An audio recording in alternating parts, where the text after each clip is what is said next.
Explain why you wrote this book. Well, in the 2010-2011 timeframe, you really started to see the Koch brothers become demonized and villainized, and they really became these cartoon villains behind the curtain of politics, and they were a caricature. I started looking into their story a little bit, and the one thing that first interested me was there are actually 4 Koch brothers, not 2. We always talk about Charles and David Koch. Of course, there are also Frederick and Bill Koch. These guys obviously have a phenomenally interesting political story, but their family story is just as fascinating to me. Why don't you tell us in a nutshell that family story? Okay. Well, their father, Fred Koch, in the 1920s, develops a process for refining oil. His firm ends up getting sued by the major oil companies of the era, and in order to find work, he ends up having to look for contracts overseas. That leads him to work in Stalin's Soviet Union in the early 1930s, where his firm makes $5 million helping to modernize the Soviet oil industry. He's horrified by what he sees there, and when he returns home, he vows to do everything he can to fight communism. He ends up becoming a founding member of the John Birch Society, ultra-conservative group whose leader, Robert Welch, considered Dwight Eisenhower to be literally an agent of the communist conspiracy. Fred Koch is in the room literally when the John Birch Society is founded. Charles Koch becomes a member of the John Birch Society as a young man. His three other brothers. To explain, especially for young people, John Birch Society, Ku Klux Klan, what were their relationships or the kind of issues, the similarities? John Birch Society, was certainly accused of racism, and they rejected, and anti-Semitism actually, and they rejected a lot of those charges. Their thing was very much they saw the evidence of communist subversion behind every move of government. Like Senator Joe McCarthy. Like McCarthy. They accused Martin Luther King of being a communist agent, that sort of thing. They thought the UN was a tool of bringing about a one-world government. You hear a lot of this today in the Tea Party rhetoric, and indeed there is kind of a direct through line from the John Birch Society to the Tea Party. But in terms of, there are 3 other Koch brothers. Frederick is the eldest. He never went into the family business. He is really a philanthropist and an art collector who's spent his life restoring a series of really fabulous historic homes around the world. I had the opportunity to tour one of them on the Upper East Side. Amazing stuff in there, including Marie Antoinette's bed. That's the rarest object in the house. Did you get to sleep in it? No guests get to sleep in it. Unfortunately, no. David and Bill Koch are the youngest of the Koch brothers. They're fraternal twins. And in terms of the feud that broke out between the brothers, this is really what, is fascinating about this family. And this has its roots back in childhood. These 4 brothers ended up pairing off Charles and David versus Frederick and Bill over the business empire their father bequeathed to them. And it was basically 2 decades of the most brutal legal fighting you could ever imagine. We're talking private detectives snooping through each other's trash. They believed moles had been inserted within the ranks of each other's, enterprises, that sort of stuff. And they really bared these truly, it was brutal in terms of the testimony that they were forced to give about their childhood and their relationships with each other. And, Frederick was partially disinherited by their father when he died in 1967. And that sort of carried a sting that really never quite went away. And so all of this really came out in the most public of settings for the most private of families. And it was quite poignant. Well, you also suggested that Fred Koch had the patriarch, that is, the father of the four, had a role to play in fostering this competition among his sons. And one of the things, because you mentioned, we talked about the John Birch Society, one of the things that Fred Koch had said is that he warned in the U.S. of a vicious race war, saying, quote, "The colored man looms large in the communist plan to take over America." So could you explain to what extent his views permeated those of Charles and David Koch, his sons, who became kind of his inheritors? Sure. They grew up with a lot of this sort of anti-communist rhetoric in their home. One sort of amusing story I heard was in the early 60s, a visitor shows up to their house carrying a copy of Ernest Hemingway's The Sun Also Rises. And Charles opens the door and his eyes kind of flicker over the cover of the book. And it's clear that there's something wrong. And the visitor says, is everything okay? And Charles says, well, you can't come in carrying a copy of that book. Hemingway was a communist. So that type of literature was not allowed in the family home. One thing that a lot of people don't know about Fred Koch is that he was actually a leader of the drive in Kansas for right to work in 1958, successfully to pass that amendment in the state. So, could you explain what that is? Right to work is basically a measure that's been passed in a lot of states since then, but it basically bans closed union shops where where union membership is compulsory.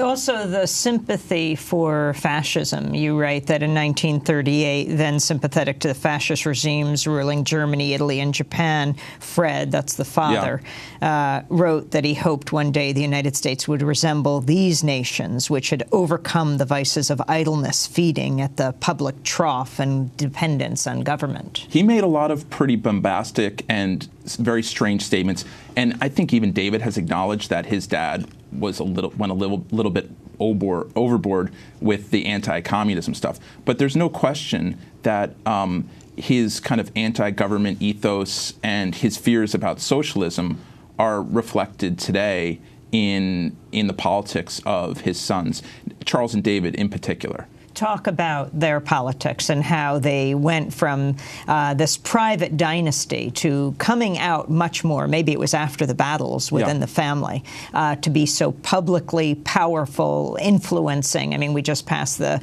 midterm mini Super Tuesday, Tea Party defeats around the country, but they're a huge funder of this organization. So essentially, it's been a decades-long evolution. And the one thing to understand about Charles and David Koch is that they're considered this monolith, but they're really quite different people. David's much more of a classic philanthropist. He obviously gives to conservative causes, but a lot of his philanthropy is in medical research and that sort of thing. Charles, on the other hand... And the arts. I mean, you've got his name at Lincoln Center. Exactly.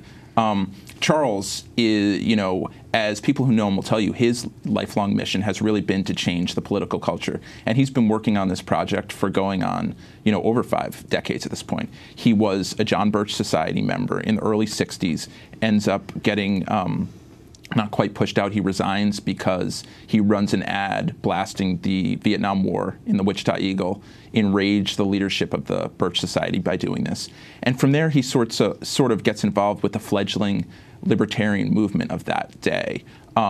He was an early trustee of a school called the Freedom School, which was in the Rampart Mountain Range, organized by this colorful anti-government guru who had moved there just to get away from, he believed that even by voting you were legitimizing government. So that's how anti-government his philosophy was. Charles falls in with this kind of radical stew of anarchists and, freedom seekers of all sorts, and he decides that that the mainstreaming of libertarian ideas is going to be his philanthropic legacy. He first tries to do this through the Libertarian Party, and David Koch ends up running for the vice presidential candidacy in the 1980 election. There was no question that they thought that this was going to be an election they'd win. The whole point was to sort of get these ideas out there and get people exposed to them. That election sort of imploded the movement because, frankly, David Koch wasn't radical enough for the libertarians of those days. and who, he was calling for reforms to the income tax. They wanted to abolish it entirely. So was he more political then than he became subsequently? Because it's David Koch who gives more, as you were pointing out, to medical causes and the arts and so on. David Koch, in the relationship of Charles and David Koch, plays the role of the political face man. It's Charles that's really the big strategic thinker. It's David who's much more comfortable putting himself out there in a political setting. Charles was, in fact, asked if he wanted to run for the vice presidential candidacy. He's a very private guy, not comfortable with public speaking, and he had a big company to run, so he decided he didn't want to do that. He asked his brothers David and Bill if they were interested, and Bill turned him down. David said he would. David Koch described in his 1980 campaign as the Libertarian vice presidential candidate. It was his proudest achievement, he wrote in his 25th class reunion book at MIT. Mark Ames has written, in 1976, the Koch-funded Reason, the magazine, devoted an entire issue to promoting Holocaust deniers. One of the deniers was Ron Paul's congressional aide at the time, Gary North, who wrote in Reason that the Holocaust was the establishment's favorite horror story and recommended a book called The Myth of 6 Million. How does this follow through in Charles and David Koch's work? I'm not sure if that's really part and parcel of the sort of thing that they would advocate. In the libertarian movement of the 70s, and I'm honestly not familiar with that issue of Reason magazine, you had a lot of fringe thinkers. And this is actually one of the reasons why David and Charles Koch sort of jettisoned themselves from the movement in the 80s. Because they were trying to bring some level of respectability to libertarian free market ideas. Those are their issues. And there were a lot of fringe players in the libertarian movement of that time, and they felt like it was basically tarnishing the movement. What were you most surprised by, Dan Schulman, in your book, Sons of Wichita? What honestly shocked me was just the absolute brutality of the battle that played out between these brothers. You couldn't imagine these sorts of things happening between some of your worst enemies, let alone people that had grown up under the same roof. And also it was sort of the depth to which they were influenced by their dad and some of the things that had played out in their childhood. And what did Charles and David Koch end up with in terms of the family business? And people don't even think about them exactly, many, as oil barons, but in fact. Yes, their Koch Industries, really started out when Charles started running it in the 60s after their father's death. It was basically a pretty mid-sized oil cattle ranching empire. From there, it's grown into just an international behemoth with 100,000 employees, locations in 60 countries, and it's gone well beyond oil and gas. It's in petrochemicals. They own Georgia Pacific, so Brawny paper towels, Dixie cups, Quilted Northern toilet paper. When you go into that airport bathroom and the motion sensor towel dispenser, they made that. You can't really go through a day without encountering one of their products. It's basically impossible.